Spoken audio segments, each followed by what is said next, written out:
was probably 2 years of riding that I wasn't enjoying it. And every time I rode a winner was, you know, I haven't been found out. It was just my whole attitude, you know. I thought people ran racing for me, you know, Richard Hughes. And if I had a bad day, get drunk. And if a good day, get drunk. So there's no difference. I know when I read it first, it was almost cringe-worthy. What did it feel like for you? I don't mind at all because alcohol is cunning and baffling. And when you're off it a long time, you actually begin to believe that you're okay.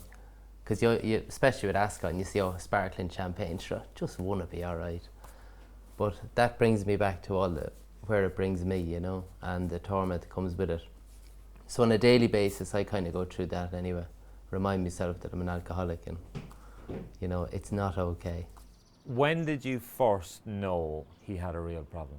Well, I caught him, you know, hanging out of the doorway, halfway in the door and halfway out of the door. And I walked up to the door where we were living, and I really thought he was dead or someone had attacked him. I thought, we've definitely got a problem. And I kept hounding him, said, you've got a problem, you've got to see someone about it. And he wouldn't listen to me. It's very graphic in the book, the way you describe how you came to your senses. It was a situation with Lizzie where you felt that you'd done the dirt on her and you had to come clean. Yeah, well, I gave up for 3 months. When I went to, at first I just thought I have a problem, even though I admitted I was an alcoholic. After 3 months I celebrated that I'd done 3 months, and within 2 weeks I was worse than ever before. I cheated on Lizzie, I got caught, and probably that was the lowest point. How hard a time was that for you? Because you knew deep down that he was the one. I did. It was awful. And it's funny because I never doubted that he was the one, and I always knew that it was just him, not really him, if you know what I mean, that he was going through a bit of a stage. As long as people don't think I'm a doormat, which I'm certainly not, because don't get me wrong, he's had his 2 strikes. But that's the sort of place I was in, you know. Didn't know whether I was coming or going. The guilt, and it finally was catching up on me. And I knew if I married her, I was going to get found out. So it was easier to run.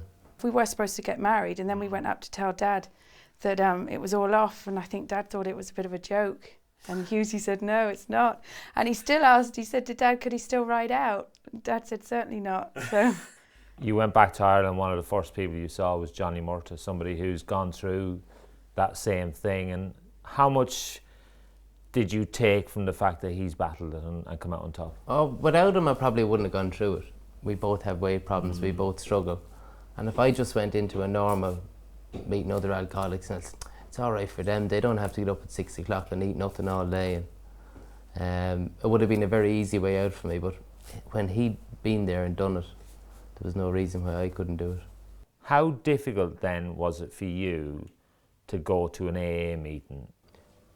It was hard at first. I cried at my first meeting, you know, I felt that low. I soon learned to be, you know, there's great people in AA and we all help each other, and it's nothing to be ashamed of. So you defend alcohol all your life, and finally when you said, it's beat me, that's the day you can start getting better. You talk about it in the book as a disease that kids you into thinking that you haven't got it. Yeah, well, I was 6 months going to AA sober and not doing too bad. And on one evening, something came over me and I sat in the back of the room and I said, I just accepted that I was an alcoholic. There's one thing knowing you're an alcoholic, but accepting it's a whole different thing. And I said, well, some people are in wheelchairs and they can never get out of them, you know. All I have to do is not drink and I'll be fine.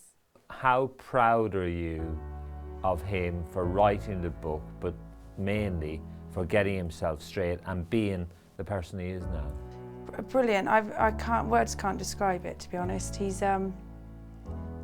just the man I always thought he was inside, and he's proving that now. She stood behind me, thank God, only for her being the gutter, and stuck by me, and she's been rewarded now. I'm not a bad fella when I'm on the straight and narrow.